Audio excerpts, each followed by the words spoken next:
Buenas tardes. Hoy es miércoles 23 de septiembre. Nos reunimos para las sesiones 5 y 6 del seminario, reponiendo en parte la sesión del miércoles pasado, de la cual tuve que escapar para ir a la clínica, pero aparentemente estoy mejor. Entonces vamos a continuar. Recuerdo en qué andamos en el programa. Hoy terminamos lo que podríamos llamar entonces la exposición moderna del teorema de uniformización, lo que hemos llamado la síntesis, es decir, las perspectivas que proveen la historia, la compactación de la historia a lo largo de los tiempos y van simplificando relativamente la prueba de los teoremas. La vez pasada entonces quería haberles presentado algunas de las herramientas básicas para este teorema, que son los potenciales, las acciones de grupo, la teoría de cubrimiento, los haces. Parte de eso lo voy a dejar en los apuntes que tenía para la vez pasada, para lecturas. Parte de eso lo retomaré más adelante, ya sea cuando volvamos a mirar a Riemann directamente, donde la teoría de potenciales es particularmente importante, ya sea cuando volvamos a mirar los desarrollos históricos de esto a lo largo del siglo XX, en las sesiones de la Orosis, donde las nociones de acciones de grupo y haces serán particularmente importantes. Entonces, volveremos sobre esto en su adecuado momento, si es el caso, pero también ya tienen entonces unas notas ahí escritas que correspondían a la vez pasada. Entonces, les recuerdo que esta situación nos lleva a terminar esta primera parte de síntesis y adecuadamente entre esta primera parte y la segunda parte, pues hay un cierto espacio. Hoy estamos a 23 de septiembre, la semana próxima no tendremos seminario para marcar ese hueco y nos reuniremos dentro de 15 días para mirar el análisis en la tesis doctoral de Riemann. Entonces vamos a ir directamente a mirar a Riemann con todas sus extraordinarias intuiciones, con la enorme fortaleza de sus visiones y con las sorpresas que nos llevan a este tipo de seminarios. Entonces vamos a ver curiosamente que el teorema de uniformización de Riemann no está en Riemann. Es un teorema que detectará Klein posteriormente, pero las herramientas fundamentales ya están todas en Riemann. Hoy señalaré parte de eso, pero también lo iremos viendo en las sesiones posteriores de análisis más adelante. Entonces, volvamos un momentito a nuestra guía de orientación de la variable compleja. En esta guía de orientación, ustedes tienen una buena cantidad de cosas que hemos señalado, ya se ha mostrado con cuidado, ya se ha simplemente indicado. Hemos mostrado el mundo que podríamos llamar positivo de la variable compleja, las relaciones de armonicidad con conformidad y con analiticidad. Básicamente las tres propiedades para una función de variable compleja son equivalentes. Una función es analítica si solamente si es holomorfa, si solamente si es conforme, en el caso en que su derivada no sea nula. Entonces esas tres propiedades fundamentales se conectan entre sí, ya sea de manera directa, aquí, armonicidad, conformidad con derivabilidad, lo veíamos en un diagramita muy básico en uno de los tableros anteriores, ya sea con herramientas un poco más sofisticadas, como el teorema de Cauchy y las singularidades removibles que llevan a demostrar que lo analítico corresponde a lo derivable. Entonces esto de aquí es equivalente gracias al teorema de Cauchy. Una consecuencia importante dentro de esa línea era el teorema de Liouville, que hemos utilizado ya y que hoy volveremos a utilizar de manera importante. Luego empezábamos a mirar como las obstrucciones que había detrás de este diagrama, y dentro de las obstrucciones más importantes, pues una de las obstrucciones esenciales era la noción de multivalencia, a partir de que la exponencial y z a la n son funciones multivalentes, sus inversas no se pueden expresar directamente de complejos en complejos y había que pasar a través de unas construcciones nuevas que son las superficies de Riemann que permiten devolver de manera natural las inversas, es decir, las raíces y el logaritmo. Entonces, con eso, con el lado, digamos, de las singularidades y de lo múltiple, aparecía el teorema de los residuos, lo habíamos mirado, y las conexiones de eso con los polos, con las singularidades esenciales y con el teorema grande de Picard. Básicamente habíamos mirado estas cosas que están en rojo anteriormente, y el miércoles pasado quería que hubiésemos mirado con más cuidado la continuación analítica, los haces y el teorema de monodromía. Entonces, esto lo voy a dejar pendiente para más adelante, si vuelvo, si tenemos tiempo más adelante para volver sobre ello. Sin embargo, pues está el grueso escrito e intentaré de todas maneras, lo tendré en mente de intentar volver sobre esto cuando estemos hablando de la recepción de estas ideas en el siglo XX. Pero entonces todo el asunto convergía finalmente en estos teoremas fundamentales, que son los teoremas de representación conforme. El teorema de uniformización es uno de esos teoremas de representación conforme. Entonces, si ven de esta manera el diagrama, pues todo converge de manera natural en esos teoremas. Son realmente como una especie de lugar magnífico en el que se conjuga absolutamente todo lo anterior del panorama de la variable compleja, y por eso también me parecía como un ejercicio interesante para este semestre. Son unos teoremas que capturan de manera muy plena una enorme cantidad de técnicas. Sin embargo, son muy fáciles de enunciar y muy difíciles de demostrar a la vez. Tiene una enorme riqueza metodológica y filosófica, está repleto de una cantidad de variaciones y de perspectivas que son muy enriquecedoras. Ese es el sentido de este seminario, hacer converger todas estas cosas que puse aquí en negro, azul, verde, en estos teoremas de representación conforme. Entonces, vamos hacia recordar un poquitico algunas situaciones que vienen de antes. Ante todo, un recordatorio de un tema interesante que me hizo caer en cuenta Arnold Oster. Le agradecemos a Arnold por todos sus aportes. Entonces, Arnold me mostraba un texto, unas figuras de Escher que conocemos bien, que aparentemente se parecen bastante a las superficies de Riemann.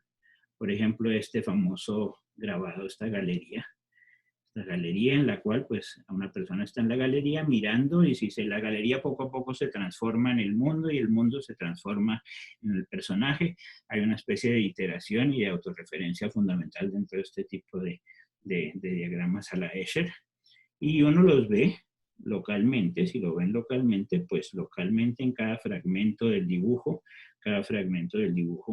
es un pedacito del plano complejo, cada estos son pedacitos del plano complejo. Ahora bien, hay algo extraño en la mitad, que es una especie de punto en blanco, y que aquí corresponde en el dibujo de Escher a su firma. Él mismo juega sobre eso y pone en la mitad del diagrama su firma.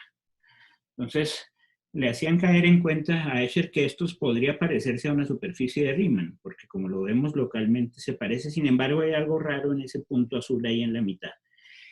Leamos lo que le decían a Escher. Entonces, Arnold nos comentaba este pasaje especialmente. Entonces, lo leo. Escher apreciaba mucho esta litografía y hablaba de ella a menudo. Entonces, citamos a Escher. Dos personas muy eruditas, el profesor Van Danzig y el profesor Van Winterdan, trataron de convencerme ese tiempo de que había dibujado una superficie de Riemann entre comillas. Dudo que tengan razón, decía Escher, y ello a pesar del hecho de que una de las características de dichas superficies sea que su centro permanece vacío. Efectivamente, creo que Escher tenía toda la razón en dudar de que tenían razón, porque no tienen razón, ya veremos por qué. Y sin embargo, la razón que da Escher es una razón, digamos, estética, que no tiene que ver con las matemáticas. El hecho de que una de las características de dichas superficies sea que su centro permanece vacío. Eso no tiene absolutamente nada que ver con una característica de una superficie de Riemann. ¿Quién sabe de dónde inventó eso Escher? sea como quiera, dice Escher, Riemann está más allá de mis posibilidades, con toda su humildad, toda la matemática superior de la geometría no euclidiana ni hablar. Es decir, entonces Escher de ninguna manera estaba acercándose a esa matemática superior, a ese Riemann, a esa geometría no euclidiana, y más bien lo que dice Escher es algo muy sensato y sencillo y tranquilo. Lo que yo traté de representar era solamente una superficie que se hincha de forma anular, sin principio ni fin. Con toda conciencia busco objetos en serie, por ejemplo, una serie de cuadrados colgados o bien un grupo de casas. Sin elementos que se repiten, me sería mucho más difícil hacerle comprensible mi intención al espectador. Aún con dichos elementos, es raro que comprendan gran cosa. Entonces, la realidad es que Escher dudaba mucho de que entendieran su trabajo, así como él mismo no entendía a Riemann y como el profesor Van Danzig no entendía que las superficies de Riemann no estaban ligadas a los trabajos de Escher. Esto es bastante interesante porque finalmente hay un montón de perspectivas y las cosas nunca son tan claras como creemos. Entonces, el primer punto que podemos mostrar claramente ya con lo que conocemos es que efectivamente en la intuición de Escher es correcta y que lo que él dibujó no son superficies de Riemann, esencialmente porque aquí hay una obstrucción muy importante que no sucede en las superficies de Riemann. Este punto en blanco o punto en el infinito o singularidad no sucede en una superficie de Riemann. Básicamente lo que pasa aquí es que si caminamos a lo largo de la superficie, ese camino después nos lleva a nosotros mismos, pero dándonos una vuelta. Eso se llama que la superficie no sea orientable. Los dibujos de Escher son no orientables, mientras que se puede demostrar, y es algo completamente directo a partir de la definición, toda superficie de Riemann es orientable, directamente a partir de la definición de la superficie de Riemann. Entonces, uno de los ejemplos claves de no superficie de Riemann, que lo debía haber dicho antes, pero entonces gracias a esto de Arnold, pues volvemos sobre eso. Un ejemplo fundamental de no superficie de Riemann es la banda de Möbius, donde se pierde la orientación. Lo mismo que acá, que en los diagramas, en los dibujos de Escher. Donde se pierde la orientación estamos lejos de una superficie de Riemann porque todas las superficies de Riemann son orientables. Eso se deduce directamente de la definición. Eso lo había yo señalado en alguno de las entradas anteriores de superficies de Riemann. Tal vez era por aquí. Al comienzo, cuando introducimos las superficies de Riemann, señalo ahí, a partir de la definición de superficie de Riemann, las superficies de Riemann tienen cambios de mapa que son holomorfos y que envían de manera isomorfa un fragmento del plano en un fragmento del plano. Al ser isomorfos, su derivada no es cero, y si es holomorfa, entonces es automáticamente una representación conforme. Es una representación que es derivable en el sentido complejo y cuya derivada no es cero. Si su derivada no es cero, es por definición que la variedad es orientable. Entonces, automáticamente las superficies de Riemann son variedades diferenciables orientables. Y de hecho se puede demostrar de regreso la cosa, que si tenemos una variedad orientable de dimensión metida dentro de R al cuadrado, esa variedad se puede tornar en una superficie de Riemann con unas pocas condiciones adicionales topológicas. Entonces, realmente pues Escher estaba en lo correcto, pero no por la razón que él creía de que hay esa especie de huecos no sé qué era lo que decía específicamente ahí, si lo volvemos a leer un momentito, era bastante extraña la frase de Escher, es una intuición más estética que otra cosa, a pesar del hecho de que una de las características de dicha superficie sea que su centro permanece vacío, no se sabe de dónde lo intuyó Escher, pero eso no tiene nada que ver con una superficie de Riemann, el hecho de que sus centros permanezcan vacíos. Bueno, entonces sigamos dentro de estas líneas. Eso era como para aprovechar un comentario de Arnold de una de las sesiones pasadas. Y volvamos al punto fundamental en el cual nos vamos a concentrar hoy, que es este punto de las representaciones conformes. El teorema de Riemann de representación conforme nos dice lo siguiente. Si tenemos un dominio del plano complejo, Dominio del plano complejo, ¿qué quería decir por definición? Si vuelven a mirar sus hojas pasadas, eso quiere decir que tenemos un abierto simplemente conexo que no es todo el plano. Ahora vamos a ver que eso es importante. Un dominio del plano complejo es un abierto simplemente conexo que no es todo el plano. Entonces, necesariamente X es isomorfo al disco unidad. Y el isomorfismo es plenamente conforme. Es decir, es holomorfo con derivada no nula. Ese es el famoso teorema de representación conforme de Riemann. Es un teorema entonces para fragmentos del plano complejo. Mientras que el teorema de uniformización ya no es para fragmentos del plano complejo, sino para todo tipo de superficies de Riemann simplemente conexas. Y allá adentro vimos que tenemos una enorme cantidad de ejemplos de ese tipo de situaciones, a través de los ejemplos que habíamos visto en la misma introducción de las superficies de Riemann. Acá tenemos un montón de ejemplos de superficies de Riemann simplemente conexas que serán isomorfas por el teorema de uniformización a uno de esos tres casos, o el plano complejo, o el disco unidad, o la esfera de Riemann. Entonces vamos a acercarnos a eso. Empecemos el diagramita de hoy. Voy a hacer entonces hoy un resumen de resúmenes. Voy a tratar de resumir lo de la vez pasada y lo de esta, reduciéndonos cada vez más. Isomorfismos conformes. Isomorfismos conformes. Vamos a hablar un poco de isomorfismos conformes, que van a ser parte de lo esencial que se va a desarrollar a lo largo de la sesión de hoy, de todo el seminario realmente. O sea, los teoremas de uniformización son teoremas acerca de isomorfismos conformes entre superficies de Riemann. Entonces, un primer caso importante es el siguiente. Déjenme intentar dibujar aquí entonces el semiplano superior complejo. Semiplano superior complejo.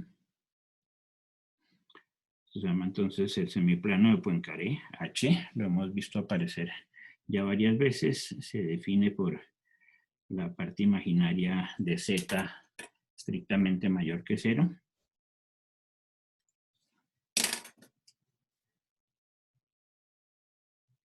Imaginarios mayores que 0. Entonces, lo primero que quiero mostrarles es que este semiplano de Poincaré es isomorfo conformemente al disco unidad, que ya es una primera interesante sorpresa en contra de nuestra intuición usual. Entonces, aquí dibujamos el disco unidad. Esto entonces es módulo de Z estrictamente menor que 1 sin su frontera. Estos dos resultan ser isomorfos. Se puede mirar de varias maneras. Se puede mirar haciendo explícita la biyección. Hagámosla explícita. De Z enviado en Z menos I sobre Z más I. Si hacen esta correspondencia, entonces observen lo siguiente. Aquí tenemos, por ejemplo, I. Aquí tenemos 0. Entonces, lo primero que es obvio a partir de la definición es que, pues, que I va a parar a 0. ¿De acuerdo? Y luego empecemos a mirar fragmentos, segmentos del plano complejo. Entonces, cojamos un segmento como este, por ejemplo, el segmento de los imaginarios puros por encima de I. Entonces, van a ser cosas del tipo IR, ¿no? Entonces, reemplacen aquí, no lo voy a hacer escribir completamente, pero imagínenlo, reemplacen los Z por IR. Entonces queda IR menos I y aquí queda IR más I. Puedo dividir arriba y abajo por I y me queda entonces R menos 1 sobre R más 1. R menos 1 sobre R más 1. R menos 1 sobre R más 1. Cuando R tiende a infinito, R menos 1 sobre R más 1 va a tender a 1. Entonces, esta recta va a ir a parar a esta recta que está acá. Luego, por un mismo argumento, arriba tendrían R menos 1 sobre R más 1.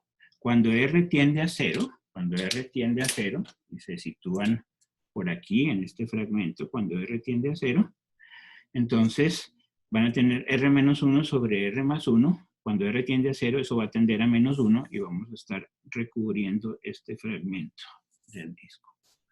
Entonces, con la recta imaginaria, cubrimos este fragmento del círculo. Y luego, similarmente, se hace con las diversas otras rectas que salgan de I. Si toman una recta verde que salga de I, algo de este estilo, van a cubrir un fragmento de recta de este estilo. Y si hacen un camino que vaya en este orden, de lo azul a lo anaranjado, pasando por lo verde, van a hacer este camino que va a recubrir este fragmento del círculo. Entonces, con esta parte van a recubrir la parte de arriba y con esta parte similarmente van a recubrir la parte de abajo. Entonces, si uno empieza a hacer estos fragmentos de imágenes de segmentos en segmentos, uno se da cuenta que esto es una biyección. Además es una biyección conforme, porque si ven que todos los diagramas que estamos haciendo son diagramas de transposiciones de rectas. Entonces, eso es una biyección conforme entre el disco unidad y el semiplano complejo. Entonces, a menudo también cuando ustedes lean en la literatura el teorema de uniformización, a menudo encontrarán en los textos el teorema de uniformización que les dice toda superficie de Riemann simplemente conexa es isomorfa, ya sea a todo el plano complejo, ya sea al semiplano superior, ya sea a la esfera de Riemann. Pero eso es exactamente lo que estamos diciendo, porque el semiplano superior es el disco. Entonces, es una misma manera de expresar esa situación.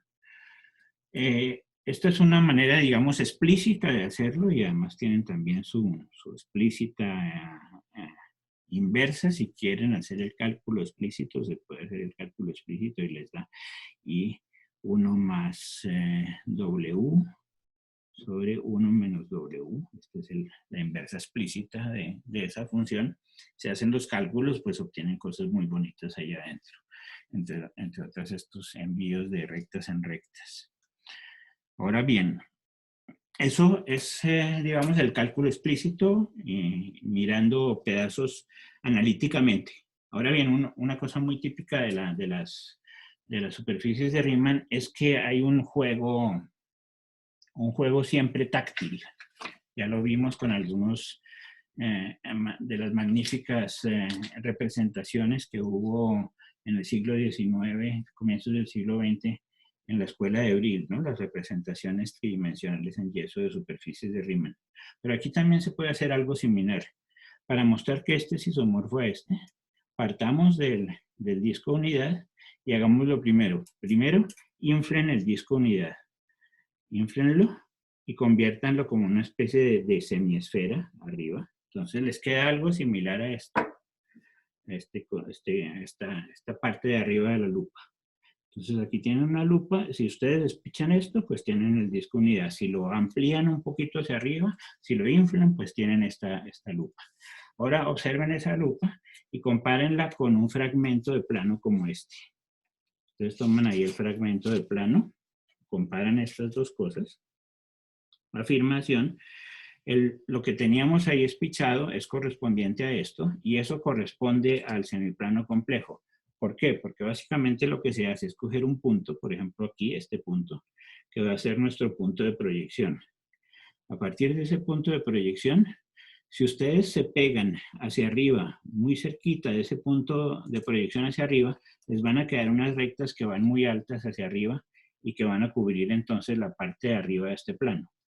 Si cogiendo este puntito se pegan un poquito a la izquierda, entonces van a coger estas rectas que envían acá y que van entonces a coger toda la parte izquierda del plano, lo mismo toda la parte derecha del plano, y así sucesivamente, y se dan cuenta entonces que a partir de este punto de proyección y a partir de este lente inflado van a cubrir exactamente todo lo que está aquí en este cartón. Y así sucesivamente. Las manualidades en superficies de Riemann son bastante espectaculares, y es algo que habría que aprovechar en en otros campos que a menudo no se hace. Ese es un argumento, entonces, diríamos, a la Riemann. Cero cálculo, pura cualidad, y dentro de la cualidad, pues se va viendo qué está sucediendo. Ahora bien, quiero que quede aquí explícito dentro de este diagramita que sí hay cálculos interesantes detrás de esto, y hay situaciones interesantes que no tienen que ver con lo simplemente conexo, como acá, por ejemplo. Voy a ponerles un ejemplo bastante fuerte, que es coger el plano complejo, excepto el cero. Hagan un hueco alrededor del cero. Tomen el plano complejo, excepto el cero. Entonces, esto les queda una superficie, el ejemplo típico de superficie no simplemente conexa. Si ustedes toman un círculo alrededor de ese círculo no se puede reducir a un punto de manera continua. Entonces, no es simplemente conexa. Y sí, una manera de calcular esta superficie es, de nuevo, imaginarla. Aquí ya me queda más difícil hacer el dibujito, pero el ejercicio con las manos, pero se podría hacer. Cojan una hoja, ábranle un hueco a la hoja y luego desarrollen la hoja hacia arriba. Desarrollen esta hoja hacia los lados, hacia arriba y hacia abajo. Y eso les da entonces un hiperboloide muy bonito. Les da una cosa de este estilo, donde tienen fragmentos. Entonces, estos pedazos de acá van a ser los pedazos del plano que se expanden hacia arriba. Los de aquí abajo son los que se expanden hacia abajo. El punto se expande hacia alrededor del círculo y entonces tenemos algo que se llama una catenoide, que vive entonces en R3. Y cuyas coordenadas se pueden dar explícitamente. X3, X2, X1. Se pueden dar explícitamente. Para no perder tiempo ahorita no se las escribo, pero sin embargo cuando les envíe esto les escribiré explícitamente las ecuaciones a un punto X más Y, donde enviarlo para que les dé la catenoide. Ahí les escribo eso después, por ahora creo que no vale la pena. Pero el punto que me interesa aquí es que aún en el caso no simplemente conexo, hay cálculos interesantes, no simplemente conexo, hay cálculos interesantes ligados a teoremas de representación. Cálculos valiosos. Que no solamente, digamos, no nos tomemos infinitamente, tampoco seamos demasiado dogmáticos con la famosa frase de Hilbert sobre Riemann, que hay que pensar solamente a través que hay que hacer matemáticas solamente a través del pensamiento y no a través de cálculos. Los cálculos también son muy importantes, muy a menudo. Entonces, asociado a esto están sus transformaciones generales. Eso se llaman los grupos de Möbius. Los grupos de Möbius, por definición, van a ser los automorfismos conformes de una variedad o de una superficie de Riemann. Automorfismos conformes de X. Los cálculos explícitos de los automorfismos conformes para nuestros arquetipos son muy interesantes. Es decir, lo que está sucediendo aquí es que queremos de alguna manera entender X a través de biyecciones conformes. He señalado varias veces la importancia de salirse del conjunto para entenderlo. Lo repito aquí una vez más, para conocer el objeto en sí, se hace a través de sus salidas, a través del en otro. Filosóficamente muy importante. Escapamos de la esencia y reconstruimos la estructura más allá de la esencia. Hay una lucha entonces importante aquí entre interior y exterior. Interior por un lado o exterior por otro lado, que corresponde a una suerte de corazón fundamental del pensamiento matemático. Los grupos de Möbius en el caso de nuestros arquetipos fundamentales son los siguientes. Para la esfera de Riemann se pueden calcular y son explícitamente entonces las transformaciones racionales de este estilo, a z más b, sobre CZ más D, donde A, B, C y D son complejos. A, B, C y D son complejos y su determinante no es cero. AD menos BC diferente de cero. Ya habíamos visto aparecer algo muy similar a esto con el grupo modular, pero ahí los coeficientes estaban en Z. Aquí en el caso de los complejos, su grupo de Mobius son simplemente las transformaciones lineales a Z más B, donde A es un complejo que no es cero y B es un complejo. Y finalmente, en el caso del disco unidad, se pueden calcular explícitamente también. Después se los escribiré también ahí para que le quede la información, es inútil ponerlo ahorita. Entonces, el punto importante es entonces que tenemos arquetipos, que son S2, el plano complejo y el disco unidad, y sabemos muy bien entender sus grupos de automorfismos conformes. Se conocen muy bien los grupos de automorfismos conformes de esos objetos. Ahora bien, también, ¿cómo esos objetos se transforman entre sí? ¿Qué de ellos quedan de los unos a los otros?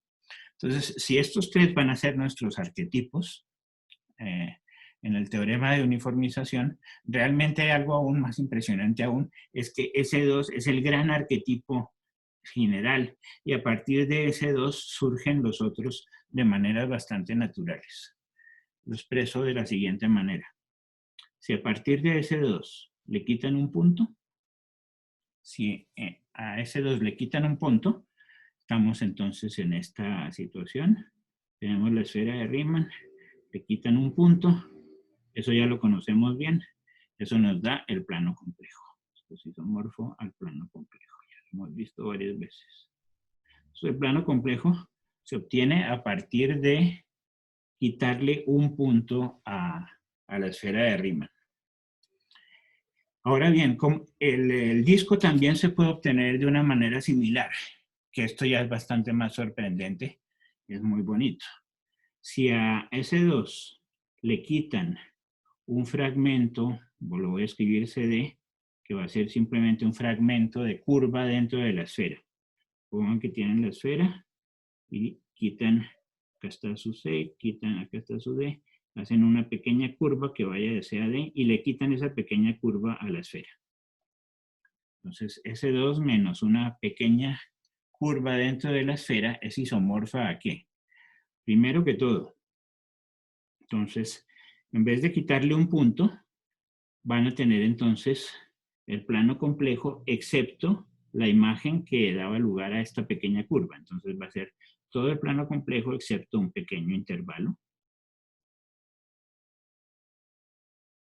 Eso es el primer paso a partir de lo que es la pequeña curva, la imagen de un intervalo.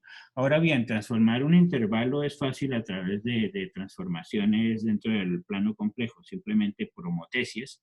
Este pedacito se puede volver grande, puede cubrir un pedazo grande. Por ejemplo, hagamos que cubra todo el pedazo de la recta real desde 0 hasta en adelante. Entonces esto es isomorfo por homotesias a todo el plano complejo, al cual le quitan la recta, el fragmento derecho de la recta real. Entonces le quitan este pedacito. Si le quitan este pedacito de acá, este pedacito se elimina acá y se elimina acá. Ahora bien, esto ya lo vimos aparecer en una de las sesiones anteriores de manera importante. Esta es la imagen. Esto es la imagen de z al cuadrado. Esta es la imagen de z al cuadrado de un fragmento del plano.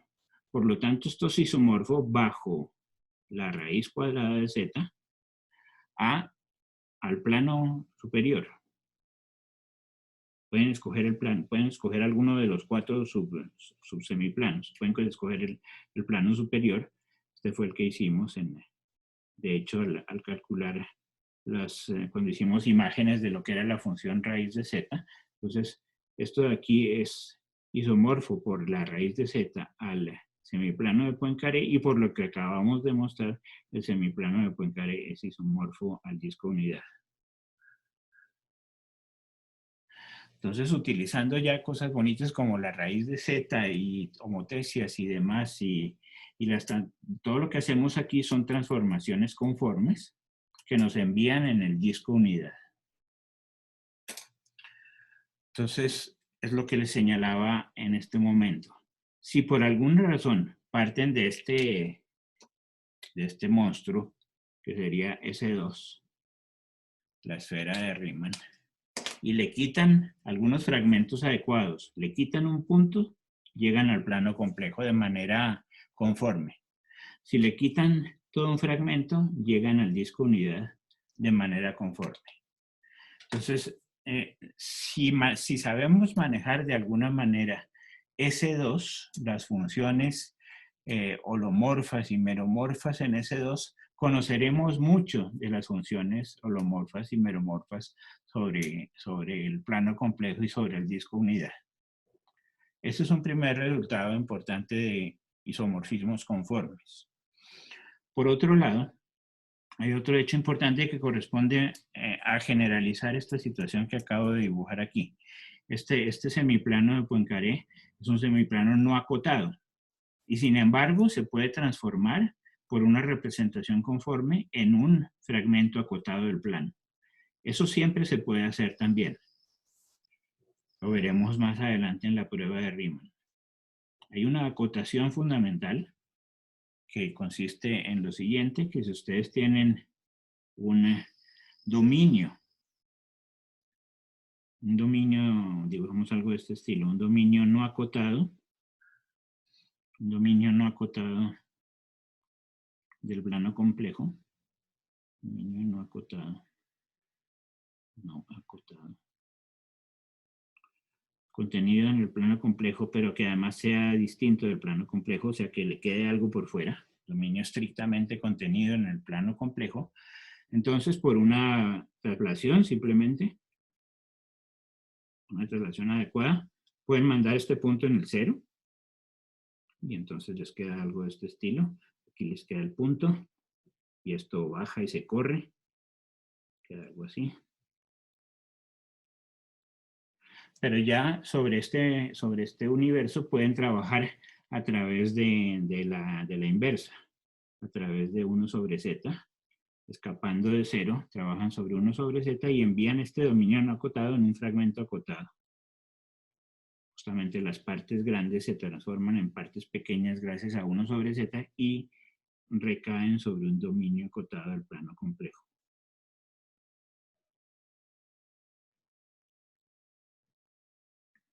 Dominio acotado. Entonces, para trabajar en general con dominios del plano complejo, bastará reducirse a dominios acotados del plano complejo. Y tenemos entonces el teorema de representación conforme. Teorema de representación conforme. Se puede demostrar directamente, tal como miraremos con Riemann. La prueba de Riemann es directa, utilizando esencialmente esta idea de potenciales que señalé y sobre la cual ahora volveré en un momento. Entonces, la representación conforme se puede probar directamente, pero también puede probarse vía uniformización.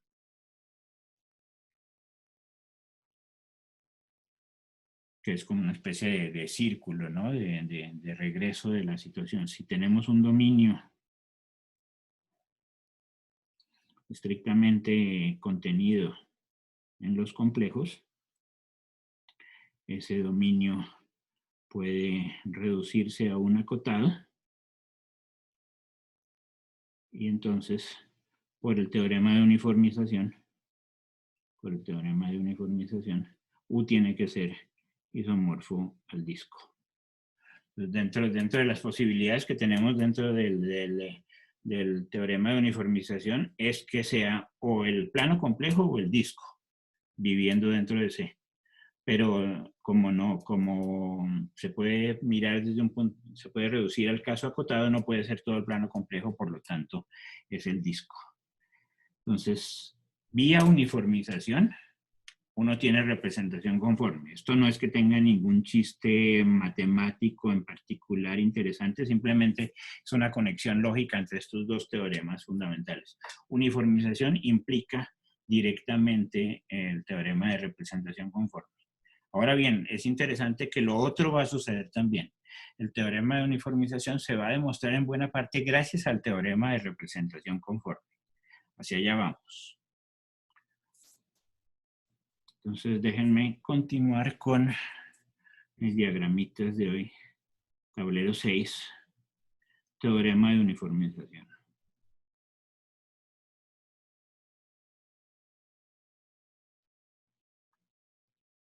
Les voy a señalar cuáles son los esquemas de pruebas para este teorema de uniformización e indicaré qué es lo que nos quedará por hacer más adelante. Y volveremos sobre esto, sobre los huecos que tiene esto, que en parte están en mis notas anteriores, pero les indico que volveré sobre esto. Una preliminar técnico importante, acá adentro.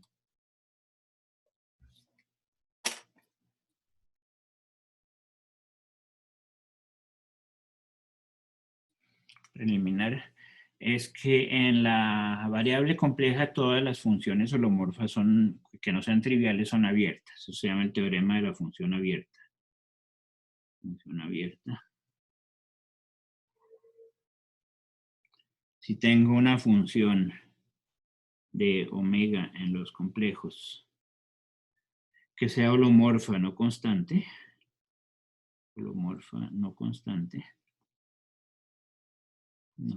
entonces obligatoriamente a partir de esa función holomorfa no constante tengo una función abierta, f es abierta, es decir, envía abiertos en abiertos.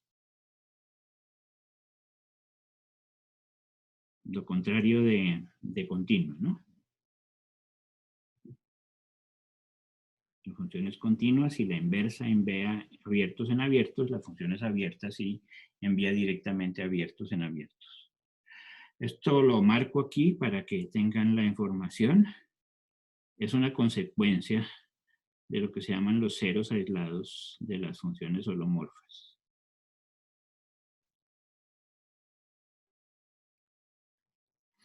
De los ceros aislados de holomorfas.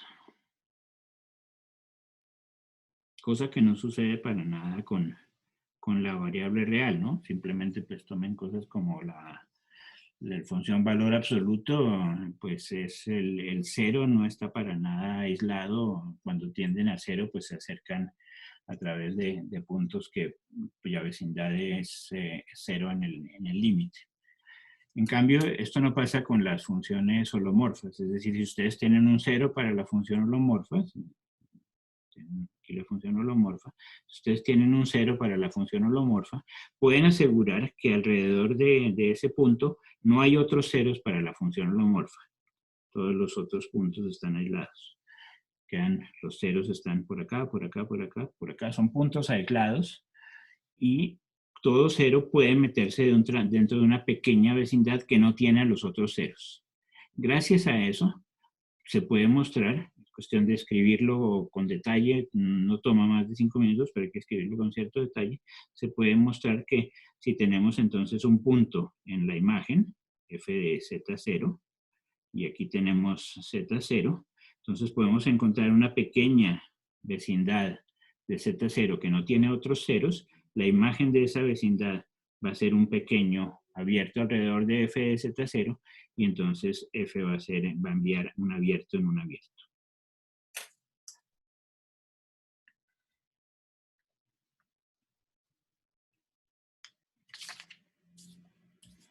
Entonces, gracias a que tenemos ciertas propiedades muy específicas de las funciones holomorfas que no van a suceder en la variable real, tenemos este hecho de que las funciones holomorfas envían abiertos en abiertos. Ese punto es muy importante. A partir de ahí obtenemos este resultado fuerte e importante. Para toda superficie de Riemann, que sea compacta, las funciones holomorfas que salgan de X, para toda X holomorfa que salga de X, son necesariamente constantes.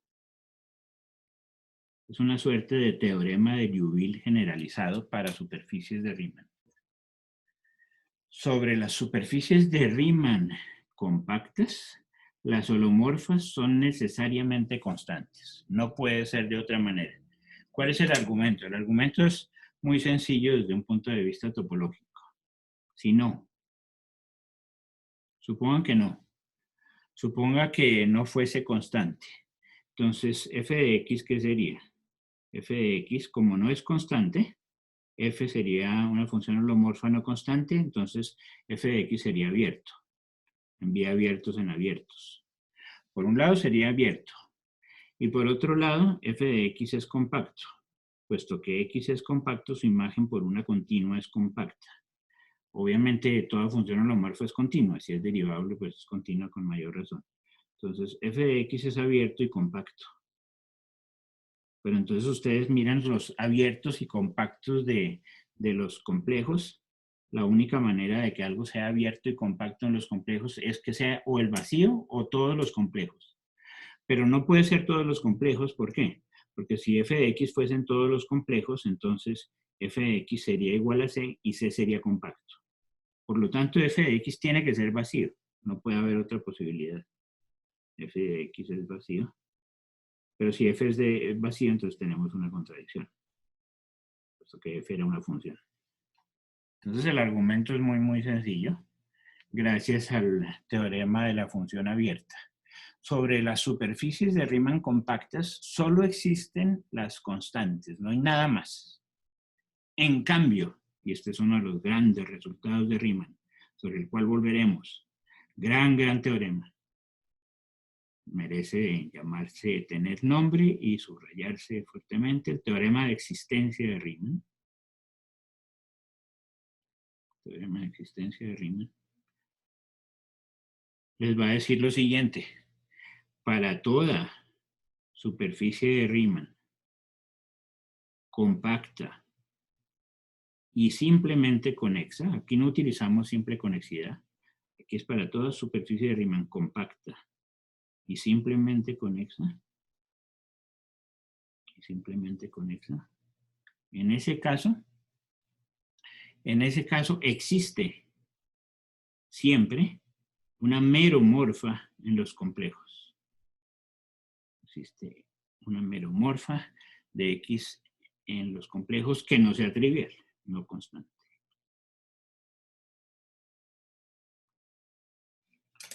Este teorema entonces es un teorema bien importante. Volveremos sobre él mirando a Riemann, pero ya les voy a indicar una prueba utilizando ciertas herramientas posteriores, el teorema de Riemann-Roch. Entonces, para toda superficie de Riemann compacta y simplemente conexa, hay meromorfas no constantes. Entonces, el argumento es el siguiente. Lo digo hablado, pero lo tienen escrito en mis notas para hoy. Entonces, si es una superficie de Riemann simplemente conexa, su género es 0, que es igual a 0.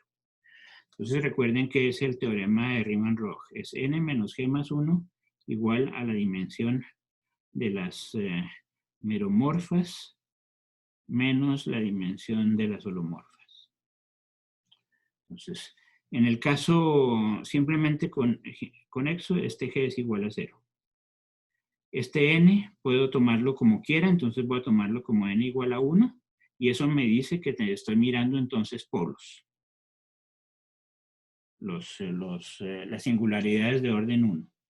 Entonces, este argumento que nos dice, la dimensión de los holomorfas sobre C, sobre los complejos, ¿qué es? En el caso en que tenemos una superficie de Riemann compacta, todas las holomorfas son constantes. Por lo tanto, hay tantas holomorfas como hay números complejos. Pero ¿cuál es la dimensión de los números complejos sobre los números complejos? Pues 1. Esto es 1. Entonces, esta ecuación nos dice que la dimensión de las meromorfas es 2, aquí a este lado, 2 tiene que ser igual a la dimensión de las meromorfas menos 1. Por lo tanto, la dimensión de las meromorfas es 3. Por lo tanto, en las meromorfas hay funciones que no son constantes. De hecho, hay otras muy interesantes. Entonces, el argumento es fascinante y directo utilizando Riemann-Roch. Después veremos que Riemann lo prueba de maneras bastante distintas. Pero utilizando Riemann-Roch con las herramientas contemporáneas, esto sale ya directamente a partir de lo que acabo de señalar aquí. Lo recuerdo aquí de manera importante, entonces aquí está escondido Riemann-Roch si uno quiere utilizar las pruebas contemporáneas vía Riemann-Roch. Ahora bien, entonces, si existe una meromorfa no constante y tomamos el caso n igual a 1, trabajamos con un polo, eso quiere decir que estamos en este dibujito, en esta situación. Tenemos X, tenemos P, un polo simple, y nuestra función f, que sale a partir de X, y que va a parar a los complejos. De hecho, va a cubrir todos los complejos, ya señalaré por qué. Es una función que se escribe de esta manera, f de z es igual a, entonces, algún coeficiente a 1, este es el famoso residuo, z menos p, más una función analítica.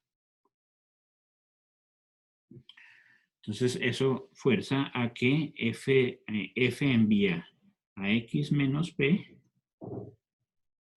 en el plano complejo y en realidad alrededor de P la función es holomorfa, en P hay una singularidad, pero alrededor es holomorfa la función.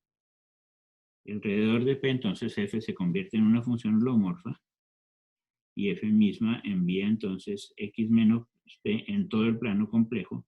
Esta es una consecuencia del teorema de Picard, el teorema simple de Picard. Hay un teorema, el teorema fuerte, que recuerden que decía que cubría todo el plano complejo en una singularidad esencial, cubría todo el plano complejo infinitas veces. Aquí esto es un caso más sencillo en el cual simplemente trabajamos con un polo y entonces cubre el plano complejo una vez. A partir de ahí, entonces se puede intuir, aunque no tenemos la prueba, pero se puede intuir que si completamos esto a ambos lados, mantenemos el holomorfismo y entonces tenemos que X es isomorfo a C junto con un punto que corresponda a P, que va a ser entonces un punto en el infinito, pero ese C unido con un punto en el infinito es S2. Entonces, en este caso en particular, y aquí entonces habría algo que habría que señalar, aquí esto hay una teoría de cubrimientos que está detrás de esto, que era uno de los temas que queríamos mostrar la vez pasada, que está escrito en las hojas de la vez pasada. Hay una teoría de cubrimientos que nos permite pasar de holomorfas en holomorfas, cubrir holomorfas, extendiendo ambos lados de la identidad. Y obtenemos entonces este primer resultado fundamental. Módulo. Estos dos subrayados en anaranjado, Riemann-Roch y cubrimientos. Módulo de esos dos. Tenemos el hecho de que toda superficie de Riemann compacta simplemente conexa tiene que ser S2. No hay otras. Que es una de las partes fundamentales del teorema de uniformización. Todas las superficies de Riemann compactas y simplemente conexas tienen que ser S2. No podemos escapar de ese arquetipo extraordinario. Entonces aquí está S2 con toda su fuerza apareciendo ahí adentro.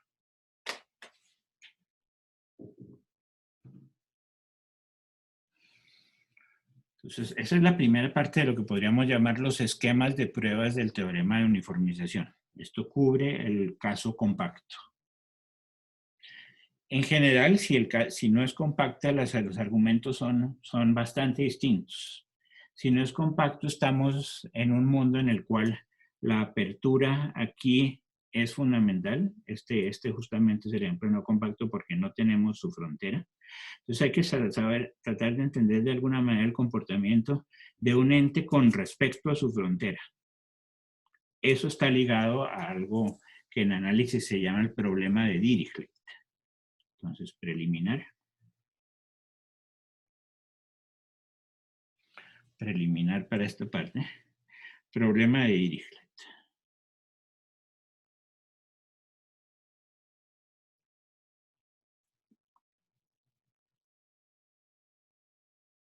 Dirichlet fue uno de los maestros de Riemann, entre otros, ¿no? Entonces, ¿cuál es el problema? Es el siguiente. Dada una función que tenga un buen comportamiento sobre la frontera de un dominio, la frontera delta de un dominio, y supongamos que tenemos una función u, los reales, que sea continua. En los reales, porque estamos pensando básicamente que estos son como fragmentos de una función de variable compleja. Esto es como la parte real, hay que imaginarla de alguna manera de ese modo. ¿Será que entonces el problema de Dirichlet nos dice que existe algo que complete esa información sobre todo el interior? Existe una función U sobre todo el interior que tenga buenas propiedades para que esto se parezca a la parte real de una función imaginaria, pues entonces lo primero que debe exigirle a U es que sea armónica. Entonces, existe U armónica y pues que extienda esto continua, armónica y continua, tal que U restringida al borde del abierto sea la función dada desde el inicio. Entonces, ese es el problema de Dirichlet. Puede extenderse a un interior adecuado una función continua, el conocimiento de una función continua en su frontera. Un problema típico de ecuaciones diferenciales, muy fuerte, muy utilizado en ecuaciones diferenciales. Este señor U se va a llamar un potencial. Sobre estos potenciales volveremos varias veces. Fueron muy importantes para Riemann. Detrás de muchas de las ideas de Riemann, de hecho, están ideas que provienen de la física matemática, y los potenciales son objetos muy naturales de la física matemática que están ligados a funcionamiento de la electricidad, de cargas eléctricas sobre un objeto físico. Entonces, este es un problema. Puede darse una respuesta positiva o una respuesta negativa. No hay en general digamos, una línea maestra clara, excepto en ciertos casos particulares. Entonces, vamos a llamar un caso particular de esta resolución, lo vamos a llamar una función de Green. Función de Green. Una función de Green, por definición, va a ser lo siguiente. Va a ser entonces una función que vaya de omega, excepto posiblemente un punto z0 en el cual no esté bien definida. Llamemos U, o vámosle B para distinguirla de la anterior. La función B, tal que tenga ciertas propiedades específicas. Primero, que B sea armónica en todo omega menos el punto. Puede haber una singularidad ahí. Segundo, que esa función se puede extender de manera natural a todo omega. ¿Qué quiere decir de manera natural? Omega menos z0 en los reales puede extenderse de la siguiente manera. Conservemos la información de B, pero además añadámosle un logaritmo. Ya explicaré por qué. En principio esto suena un poco raro, pero es totalmente natural. El logaritmo de z menos z0, que es el logaritmo real de eso. Logaritmo de z menos z0. Y que esta entonces se extiende a armónica sobre todo omega. Básicamente las armónicas van a provenir de alguna manera de integrar 1 sobre z menos z0, logaritmos. Pero una aparición de 1 sobre z menos z0 es una aparición de un polo, como en esta situación. Entonces las meromorfas con polos simples aparecen de manera muy natural en este mundo, por lo tanto va a ser natural pensar en extender gracias a las integrales de las funciones 1 sobre z, que son entonces los logaritmos. Y la tercera condición es que se comporte bien en la frontera, que u de z tiende a 0, si z está cerca de la frontera. Eso se llama una función de Green. Entonces, esas funciones de Green pueden o pueden no existir sobre ciertos dominios del plano complejo. Lo que sí sucede es lo siguiente, que si por alguna razón el problema de Dirichlet puede ser resuelto, si se puede resolver, si hay una resolución positiva del problema de Dirichlet, eso fuerza a que exista una función de Green.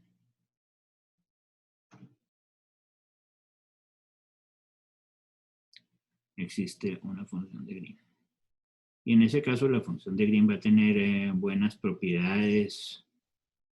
Después escribiré esas buenas propiedades para completar la hojita más adelante. Existe una función de Green.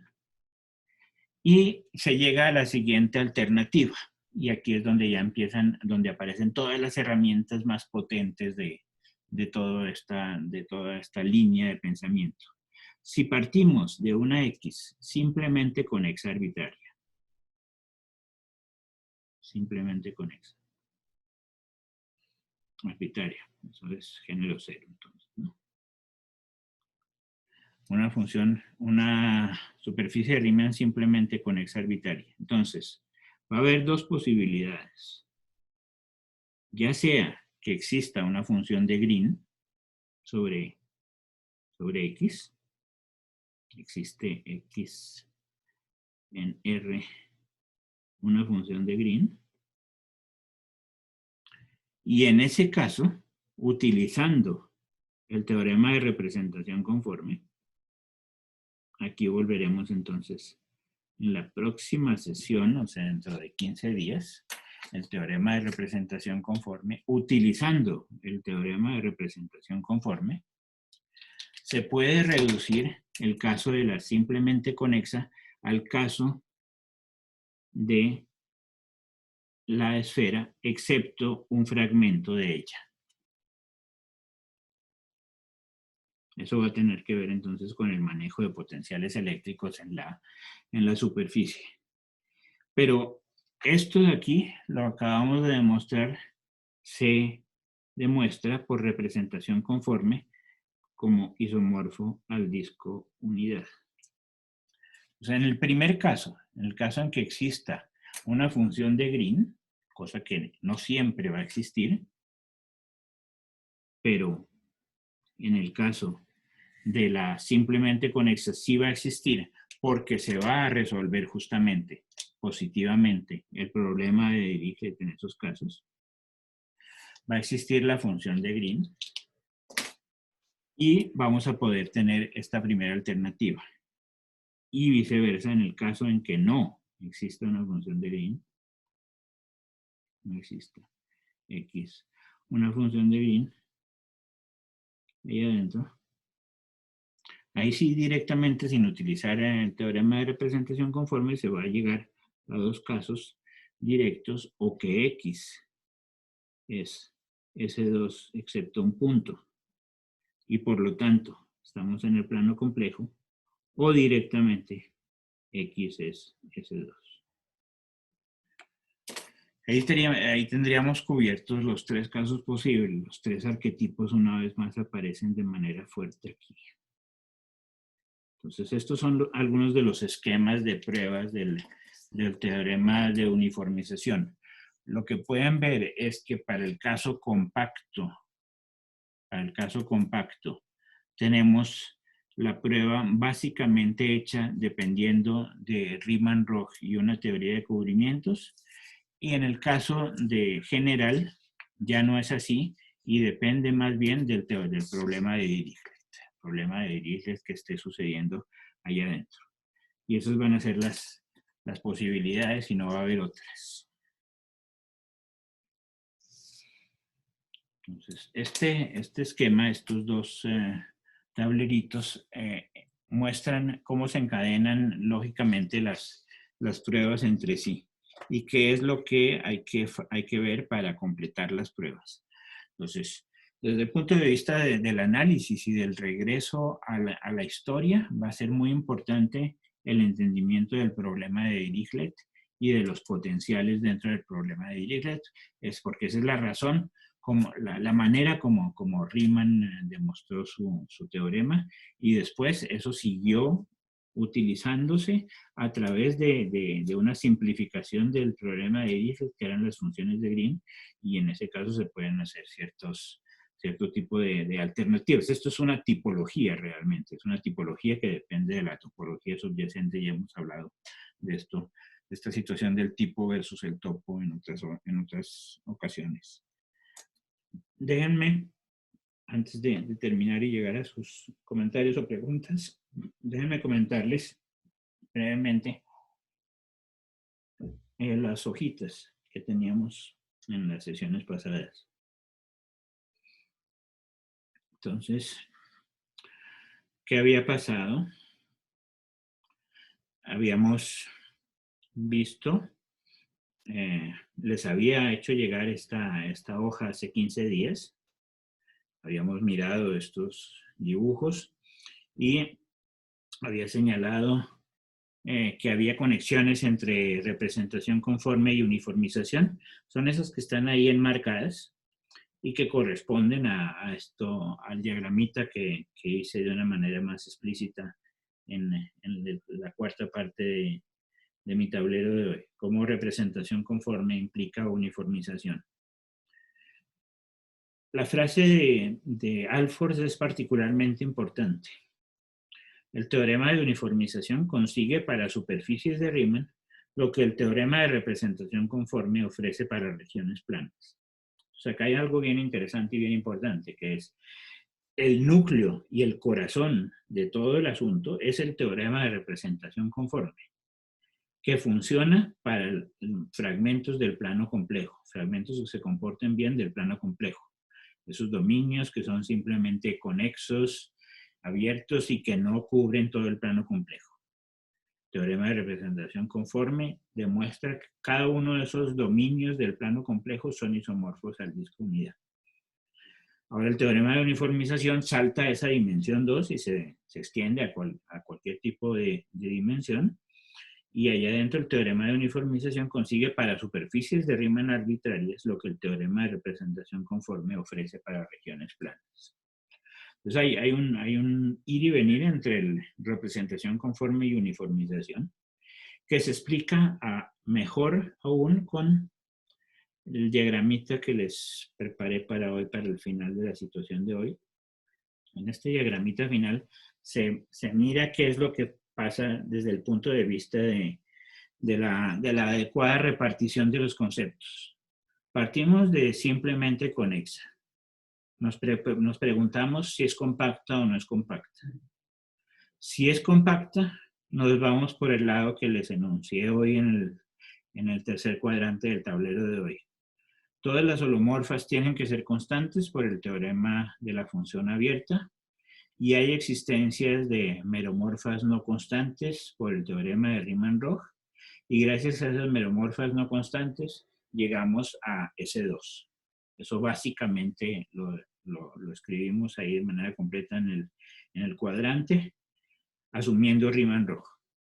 Riemann-Roch lo habíamos mencionado hace un buen tiempo como parte esencial de los conocimientos que en un cierto momento se necesitan En el curso, obviamente, no lo hemos demostrado y estamos lejos de demostrar, no demostraremos Riemann-Roch. Sin embargo, sí señalaré más adelante en lo que es la recepción de este mundo en el siglo XX, sí señalaré lo que es la extensión Grothendieck del teorema de Riemann-Roch.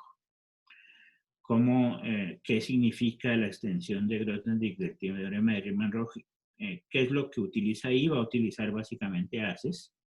Y utilizando adecuadamente haces, se puede demostrar de una manera algebraica, muy interesante, el teorema de Riemann-Roch sin las pruebas analíticas duras usuales. Es un caso bien interesante de eso. Entonces, utilizando esas herramientas sofisticadas de haces y categorías, se pueden obviar ciertas pruebas analíticas y llegamos al caso igual de uniformización en el caso de la esfera de Riemann, para el caso compacto, la línea de la izquierda. La línea de la derecha, si no es compacto, entonces hay que manejar el problema de Dirichlet. Si se resuelve positivamente el problema de Dirichlet, entonces van a existir funciones de Green y utilizando de manera importante representación conforme y monodromía. Monodromía es un teorema que tiene que ver con la extensión de funciones holomorfas adecuadamente en el plano complejo, lo que se llama la continuación analítica.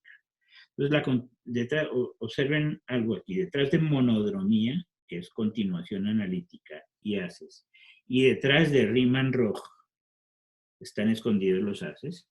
Si uno sabe un poco de haces o estudia haces, estas dos cosas van a resultar bastante naturales, gracias a los haces en un cierto momento, aquí adentro. Los haces van a permitirnos entender mejor qué es Riemann-Roch y qué es monodromía.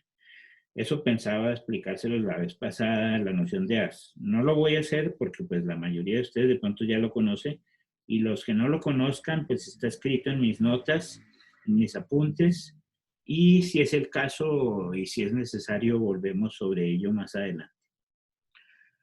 Entonces hay estructuras importantes escondidas detrás de esta prueba, detrás de estos casos que son entonces básicamente muy sencillos y desde el comienzo el enunciado era trivial, o la esfera de Riemann, o el disco unidad, o el plano complejo, aparecen estructuras importantes o teoremas importantes de este estilo, el teorema de la existencia de meromorfas no constantes, la existencia de meromorfas no constantes. Esos teoremas, junto con representación y junto con buenos manejos de haces, son algunas de las estructuras profundas que podríamos llamar que están escondidas detrás de los teoremas de uniformización. Entonces, no solamente, para ir terminando, no solamente los teoremas de uniformización, si volvemos a nuestra situación inicial, no solamente los teoremas de uniformización, son la culminación natural del entendimiento de la variable compleja, ese amarillo que está ahí, sino que ellos mismos, a su vez, esconden unas estructuras muy profundas que van a ser muy importantes para la matemática posteriormente, especialmente los haces que están ahí en verde. Entonces, esos son a su vez como la punta del iceberg, pero es a su vez el momento desde donde ese iceberg se multiplica hacia todos los lados con una potencia extraordinaria y muy fuerte. Y déjenme un poquitico más, ya que tengo unos minutos, déjenme volver un poquitico también sobre alguna de las hojas anteriores. Para la semana pasada tenía toda esta información. Parte de esa información ya la expliqué, el teorema de existencia de Riemann, donde entra. Cuando digo prueba del teorema de existencia de Riemann difícil, eso quiere decir que es difícil porque está basado sobre un resultado difícil, que es el teorema de Riemann-Roch. Pero si uno acepta el teorema de Riemann-Roch, ya no es difícil la prueba. La extensión de la situación es difícil porque va a utilizar básicamente el teorema de la existencia de adecuados potenciales para el problema de Dirichlet. Entonces, en la primera parte de la hoja de la vez pasada, cuando nos íbamos hacia S2, utilizábamos en un cierto momento Riemann-Roch. Mientras si nos íbamos hacia C o hacia el plano o hacia el disco unidad, estaban escondidos por ahí los potenciales. Entonces, ya sea manejemos Riemann rojo, ya sea manejemos potenciales, finalmente vamos llegando poco a poco a esta famosa situación arquetípica donde están esos solo 3 casos. Ahora bien, observen algunas de las informaciones que les señalaba también para la vez pasada. La primera era la introducción de la noción de acción de grupo. Una acción de grupo es simplemente lo que está señalado ahí, es una manera de hacer actuar un grupo sobre conjuntos en general. Entonces, aquí tenemos un grupo G y tenemos un conjunto X arbitrario y hacemos actuar el conjunto, el grupo sobre el conjunto a través de una cierta colección de axiomas básicamente triviales, que la identidad del grupo actúa como la función de identidad y la composición en el grupo corresponde a la composición de las funciones. No es más que eso. Lo que es muy interesante es que cuando uno tiene una acción de grupo, siempre que uno tiene una acción de grupo, gracias a las órbitas, uno puede fragmentar el conjunto dado. Las órbitas fragmentan el conjunto dado y realiza entonces una combinatoria de descomposiciones en X. Esto es una técnica muy típica del análisis, ¿no? Viniendo desde el Leibniz, la palabra combinatoria nos debe llevar a Leibniz inmediatamente. Leibniz está escondido detrás de muchas de estas cosas. Relaciones de equivalencia, dividir un objeto en sus fragmentos más pequeños, construcción del análisis desde el punto de vista del cálculo diferencial integral. Todo eso es Leibniz, bastante atrás, con influencia muy grande en la matemática posterior. Entonces, las acciones de grupo están situadas dentro de esa línea. Las acciones de grupo lo que hacen, desde un punto de vista conceptual, es descomponer el conjunto gracias a sus órbitas y entonces, gracias a eso, surgen estructuras claves. Algunos ejemplos de esa situación, muy importantes. La conjugación. Si ustedes toman la conjugación en un grupo arbitrario, ese es una acción del grupo sobre sí mismo y los invariantes de la acción son nada menos que los subgrupos normales. Los subgrupos normales, que son absolutamente esenciales en todo proceso de descomposición de un grupo, surgen de manera normal como los invariantes de la conjugación. Otro muy importante es la teselación del plano. Ustedes tienen el plano y hacen la teselación, como habíamos hecho en algunos dibujitos, toman un pedacito, un rombo del plano y pegan esos rombos entre sí, obtienen entonces una teselación del plano y el grupo modular es el grupo que tiene exactamente a esos rombos como invariantes. Una extensión del grupo modular es trabajar ya no con coeficientes enteros, sino con coeficientes reales, y eso corresponde en los resultados muy bonitos de Poincaré de finales del siglo XIX, a que detrás del grupo automorfo hay una geometría que es la geometría hiperbólica.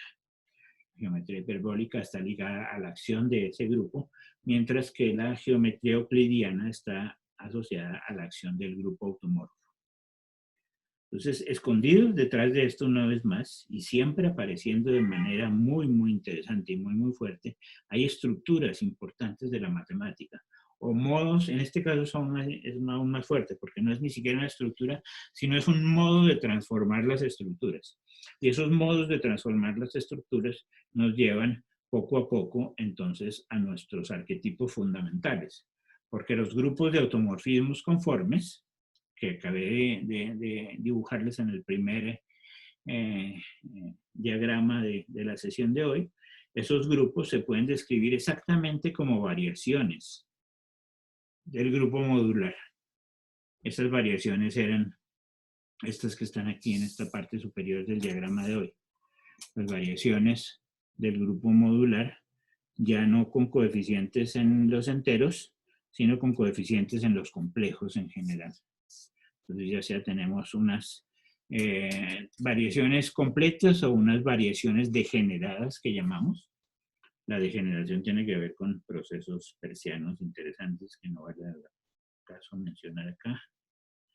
Entonces estamos en esta situación en la cual, de nuevo, la esfera, el plano complejo y el disco unidad surgen de manera natural ahí adentro, asociados a las acciones de grupo.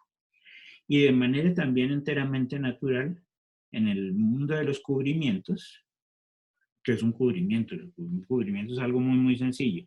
Un cubrimiento es darse dos espacios topológicos y que X cubra a Y de una manera natural. La manera natural es simplemente que tengamos una sobreyección del grande X en el pequeño Y, de tal manera que de alguna manera uno entienda el espacio X formado como cortes del espacio Y pegados entre sí. Para eso quiere decir que entonces localmente tenemos esos cortes expresados de esta manera para cada vecindad en el espacio adecuado de abajo. Entonces su preimagen es de la forma un producto cartesiano asociado con un espacio discreto. Esto es un caso particular de un as, que es una situación aún mucho más general y mucho más rica. No voy a meterme en los ases por el momento, pero sí tendremos que volver sobre ellos porque realmente son objetos muy importantes de la matemática y están escondidos detrás de los teoremas de uniformización. Pues claro, en la época de Riemann pues era impensable creer en eso, pero pues han ido surgiendo poco a poco.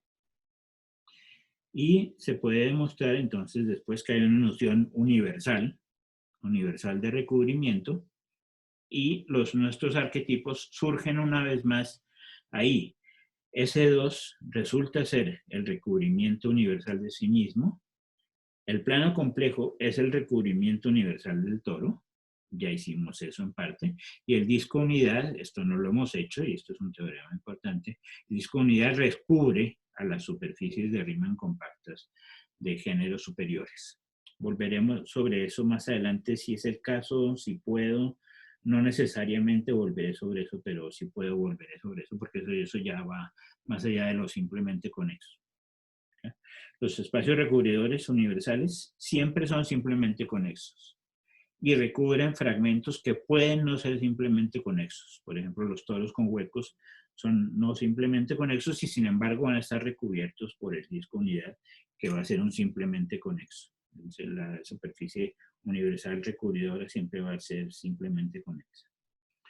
Entonces, una vez más, esto simplemente, independientemente de los muchos detalles técnicos y los conceptos técnicos que hay ahí, es para mostrarles la ubicuidad de nuestros arquetipos. Aparecen por todos lados. Aparecen aquí en los teoremas de uniformización, pero aparecen también de manera natural en los estudios de los grupos de Mobius y aparecen de manera natural en los espacios recubridores. Aparecen realmente por tantos lados. Una vez más, entonces son como objetos, en principio, que uno puede describir en minutos. Cada uno de ellos los describe en minutos. El teorema de uniformización lo expresa en 20 segundos y sin embargo la increíble cantidad de matemáticas y de riqueza que hay muestran que estamos en algo matemáticamente muy serio y muy importante. Bueno, en la última parte, en la primera parte de la hojita para hoy, esto también escrito con más cuidado cuáles son las estrategias generales de prueba de los teoremas de uniformización. Parte de lo que les indiqué hoy en las hojitas del tablero está aquí escrito con más cuidado, por si acaso quieren recordarlo. O sea, combinando los tableros y las hojitas tienen suficiente información. Bueno, voy a parar acá, por si tienen entonces comentarios o preguntas.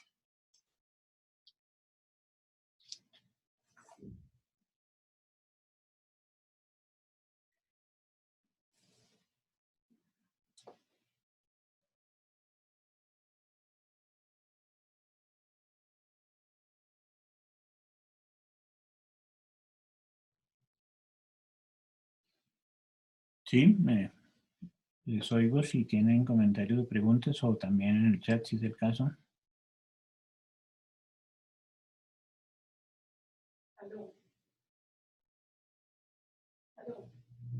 ¿Sí? En principio no les estoy oyendo todavía nada.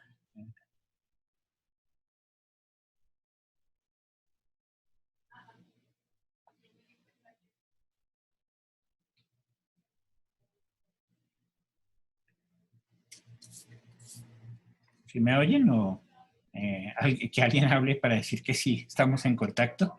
Ok, ahí está Samuel Cruz hablando. A ver, habla, dale. Profe, ¿me oye? Sí, hola, hola, sí, ya te veo. Ah, perfecto. Profe, yo tenía dos preguntas. Sí, La primera es que, bueno, estuve mirando el libro de Sanger Bach, creo que es uno de los de la bibliografía, del colectivo de matemáticos. Y el libro comienza diciendo que pues, este resultado tiene sus orígenes históricos en algo que estaba intentando Newton, que era como clasificar los polinomios algebraicos en una variable. No sé si me estoy adelantando a la siguiente parte del seminario, pero quería saber si estos resultados de hoy en el fondo también responden a esa pregunta. O sea, logran también dar cuenta de esa clasificación que estaban buscando inicialmente. en parte sí, pero en parte sobre todo con lo que habíamos mirado, a ver si logro llegar a ello en una de las sesiones anteriores. Una de las sesiones anteriores, a ver si logramos llegar a ello. Hablábamos de la clasificación de las superficies de Riemann compactas.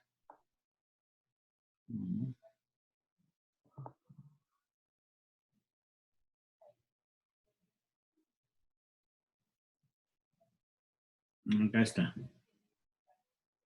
En la parte de algebraicidad, la parte derecha de este diagrama abajo.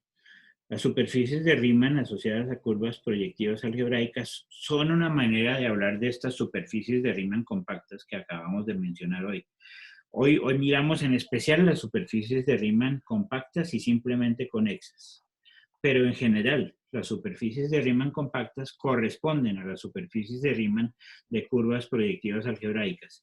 Por lo tanto, si uno quiere entender el funcionamiento de los polinomios, observe que arriba estamos hablando de polinomios que están definiendo a la función. Si uno quiere clasificar de alguna manera los polinomios, está clasificando las funciones algebraicas, pero si está clasificando las funciones algebraicas, está clasificando las superficies de Riemann compactas.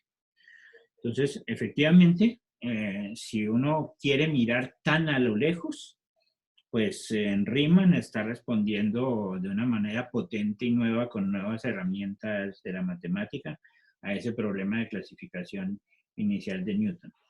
Pero realmente ahí sí hay una diferencia muy, muy grande, porque el punto fundamental acá en estas clasificaciones riemannianas son las apariciones de las funciones de variable compleja, cosa que en los tiempos de Newton pues eran impensables. En ese momento no había ninguna idea de que pudiese trabajarse con funciones de variable compleja y que ellas tuvieran esa potencia. Sí, exactamente hacia allá iba la otra pregunta que pues es un poco más vaga. Sí, justamente todas esas expresiones algebraicas primero se consideran en lo cartesiano, después en lo proyectivo, después en lo complejo, eso es lo que cuenta el libro.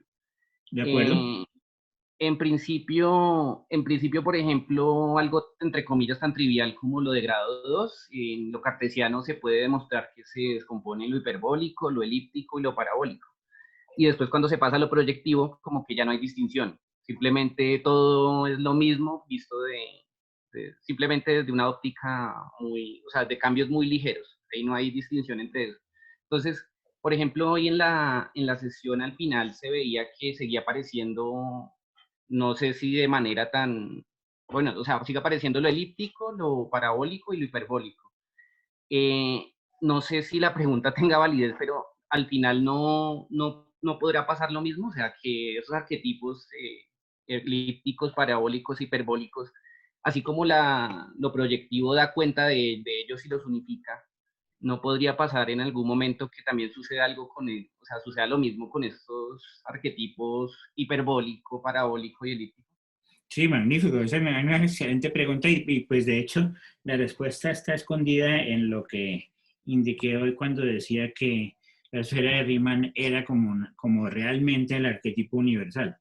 Porque los otros casos, el hiperbólico y el parabólico, efectivamente se deducen del caso elíptico haciendo unas adecuadas transformaciones como veíamos aquí en los diagramitas de mi sesión de hoy. En esta parte de arriba del mapa de hoy, vemos cómo de alguna manera este señor S2 parece cubrir todo. S2 cubre todas las situaciones. En el caso simplemente conexo, ¿no? Si no, no funciona. El caso simplemente conexo. Por ahí lo utilizamos varias veces la simple conexidad de manera importante, ¿no? Acá utilizamos la simple conexidad utilizando Riemann-Roch para G igual 0. Y aquí se utiliza la simple conexidad para tener el teorema de representación de conforme que se aplica a los dominios que son simplemente conexos. Si no es simplemente conexo, este teorema es falso.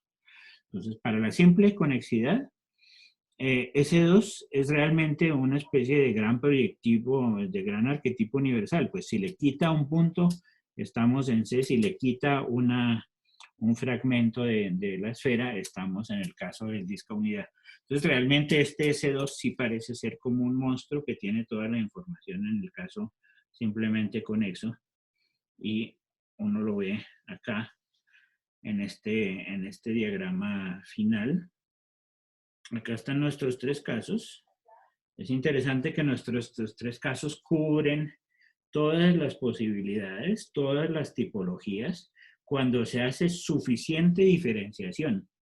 Cuando se distingue S2 de S2 con el punto y cuando se distingue S2 de S2 con un segmento de la esfera. Si se hace suficiente diferenciación, llegamos a estos casos.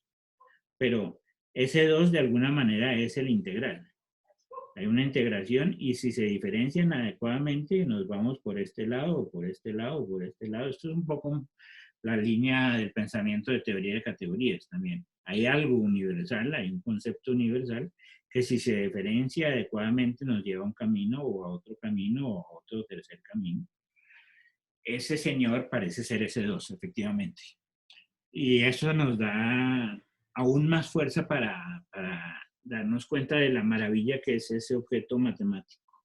La esfera de Riemann es un objeto matemático con una potencia absolutamente increíble y gracias simplemente a compactificar el plano complejo, gracias a eso ya llegamos a un objeto matemáticamente de una riqueza asombrosa.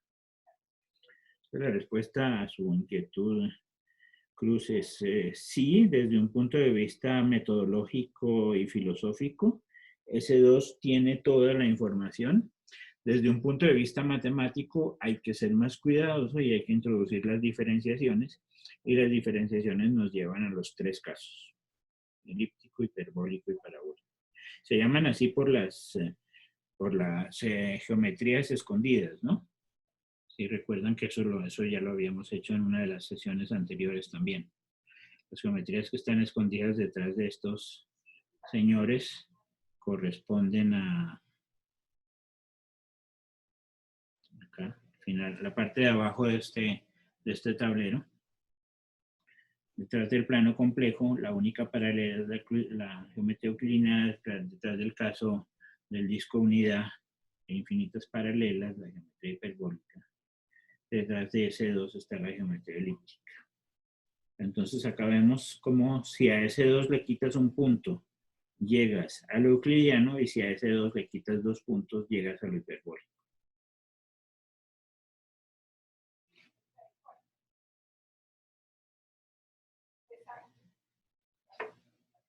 Ok, ¿algunas otras preguntas o dudas?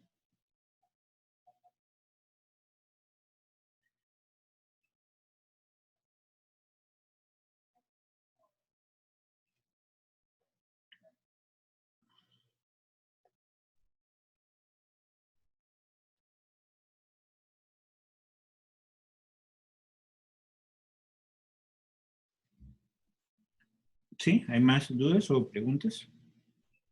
¿Comentarios? Hola, ¿Sí? yo tengo una pregunta en el caso de no compacto, el problema pareciera que estar muy relacionado con ecuaciones diferenciales, ¿correcto? Sí, señor. Pero podría, o sea, ¿no habría una forma de probarlo evadiendo un poco todo ese tema de las ecuaciones diferenciales? Aparentemente no. Que yo conozca o que haya estudiado para este seminario y demás, el asunto resulta ser este corazón que hay acá. Esta parte es la parte que no se puede obviar aparentemente con otros caminos. Mientras que observe este camino de la izquierda, sí es un camino que funciona bien, como señalaba, utilizando Riemann-Roch y utilizando de pronto el Grothendieck-Riemann-Roch.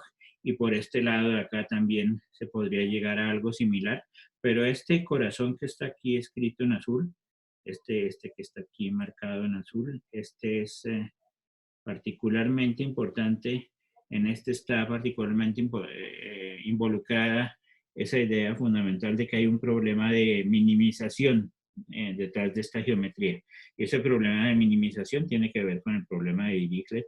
Por lo tanto, podríamos llamarlo o un fragmento de las ecuaciones diferenciales o es una variación del mundo de lo diferencial, etcétera, pero parece ser importante, no parece por el momento, de lo que conozco, de lo que he estudiado para el seminario, que hay un camino puramente estructural que escape del mundo de las herramientas diferenciales de la variable compleja o lo que está ligado a la variable compleja, problemas de minimización de conformalidad adecuada. Ya lo veremos siguiendo las ideas de Riemann. O sea, dicho de otra manera, las ideas de Riemann son realmente puramente geométricas. Lo que pasa es que para darle un sustento a esa idea puramente geométrica, Riemann tuvo que pasar por el problema de Dirichlet, y es esto que está todavía marcado en azul aún hoy en día.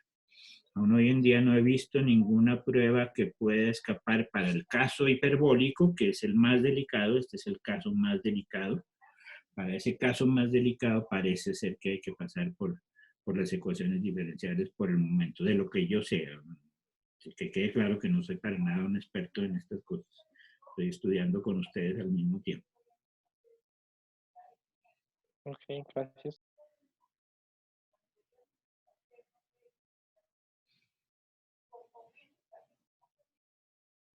Ok, ¿alguna otra duda o comentarios?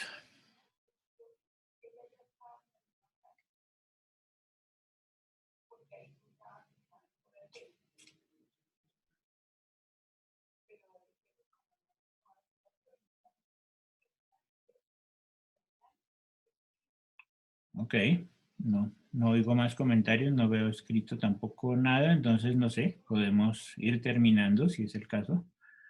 ¿Quieren comentar algo? Pues simplemente recordatorio para los estudiantes inscritos. Sí tienen la bitácora para el próximo lunes, ¿no? Para el próximo lunes tienen la bitácora. Y luego tenemos este hueco, ¿no? La semana entrante no tenemos reunión en el seminario, pero sí deben ustedes entregar su bitácora el próximo lunes. Lo recordaré como siempre con un correo, pero lo pueden tener claro desde ya y están trabajando desde ya en su bitácora.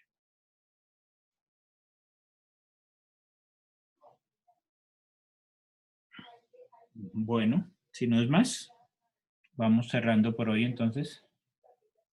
Profe, yo tengo ¿Sí? una pregunta con respecto a las bitácoras. Ok. ¿Para esta sesión toca presentar solo una bitácora o Sí. toca hacer dos bitácoras, No, ya que son dos gracias. sesiones en una? No, gracias por la pregunta. No, basta con una bitácora. La bitácora no es más que un pequeño ejercicio para ustedes, para estar alerta con los conceptos y para hacer sus reflexiones sobre lo que hemos visto y tenerlo como en la punta de los dedos. Es un ejercicio. Entonces, el ejercicio está ligado a pensar un poco. Basta con que piensen con estas dos sesiones al tiempo. O sea, la próxima bitácora es para las sesiones 5 y 6 al tiempo. Eso no quiere decir que me la hagan el doble de largo para nada. O sea, una de las cosas que sí deben hacer un poco más aún algunos de los estudiantes es ser un poco más propios en sus comentarios.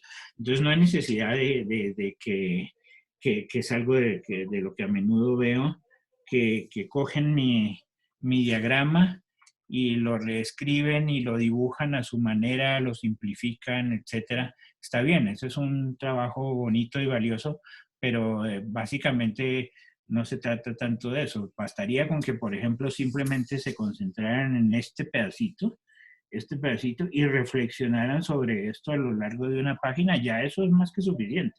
No hay necesidad de cubrir todo lo que hacemos o que se impresionen por el teorema de existencia de Riemann y hablen un poco acerca del teorema de existencia de Riemann. Cualquier cosa que ustedes escojan es adecuado. Entonces, las bitácoras, gracias por la pregunta una vez más, no son para nada objetos completos. Las bitácoras son simplemente índices de que están siguiendo y de que están reflexionando fragmentos de lo que estamos haciendo y no pretenden de ninguna manera ser un listado de lo que se ha hecho.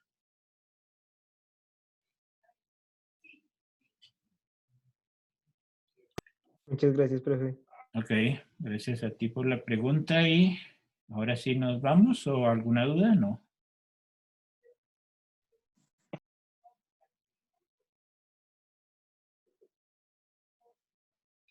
Ok. En el tercer, ¿Sí? ¿Alguna duda? en el tercer cuadrante de la hoja, en el Sí. punto P, es necesario que tiene que ser solo un polo simple, ¿no? No Sí, pueden aquí haber más. se puede escoger un polo simple, se puede escoger, uno puede escoger lo que desee, pero entonces justamente como por el diagrama que les hice con el Riemann-Roch, el Riemann-Roch era n menos g más 1 igual a la dimensión de las meromorfas menos dimensión de los holomorfas. Para tomar n igual 1 estamos trabajando con P un polo simple. Entonces escogemos un polo simple y para el polo simple existe esa meramorfa no constante con ese punto como su singularidad. Entonces es simplemente una escogencia adecuada para que funcione la prueba. Pero esa función meromorfa se puede garantizar que no tiene más polos. Sí, se puede escoger que no tenga más polos, sí. Se puede escoger. Ok. Como hay muchas más, pues va a haber otras que tengan más polos. Pero se puede escoger una que tenga solo ese polo.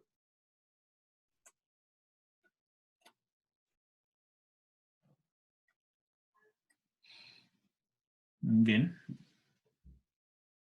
Hola Fernando, ¿qué tal? Hola, Alex.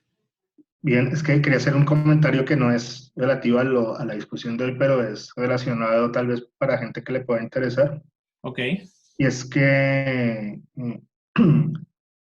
Terence Tao va a dictar el curso de análisis complejo de NUCLA desde el 2 de octubre y está abierto para todo el mundo. Y es un curso que si uno ve el programa es más o menos como el que Fernando esperaría que fuera un curso de variable compleja. Al final van a hablar de superficies de Riemann, etc. Entonces yo creo que acá hay gente que le puede interesar. Ah, qué bueno. Está abierto para todos, va a haber un blog en donde los estudiantes que no son de UCLA pueden escribir preguntas y él les va a contestar. Entonces es simplemente que vayan y miren, pues coloquen en Google Terence Tao y entren al blog de él o a la página de él y ahí está toda la información del curso. Ah, Ahora, muy el bien. horario de California no es no es, creo que son 2 horas de diferencia nada más con el de Bogotá, entonces no debería ser tampoco el horario de pronto un problema. Y varias de estas cosas que se han venido discutiendo en esta primera parte, pues se van a hacer alguien más en detalle y pues él es un súper experto, ¿no? Entonces estaría bastante bien si alguien quiere pasarse por ahí y verlo.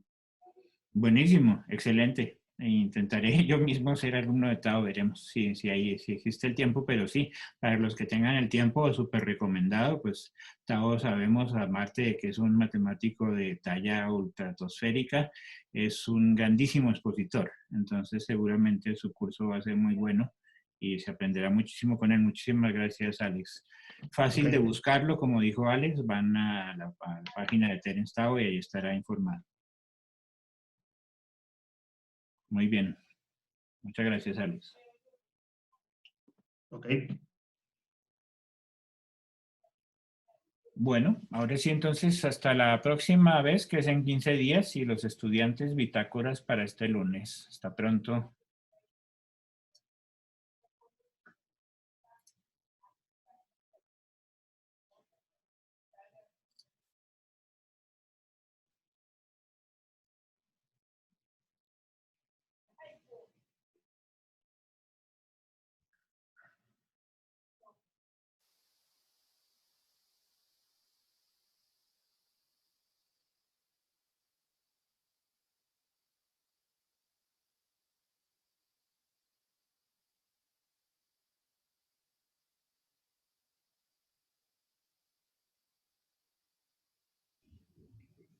Gracias, profe. Feliz día.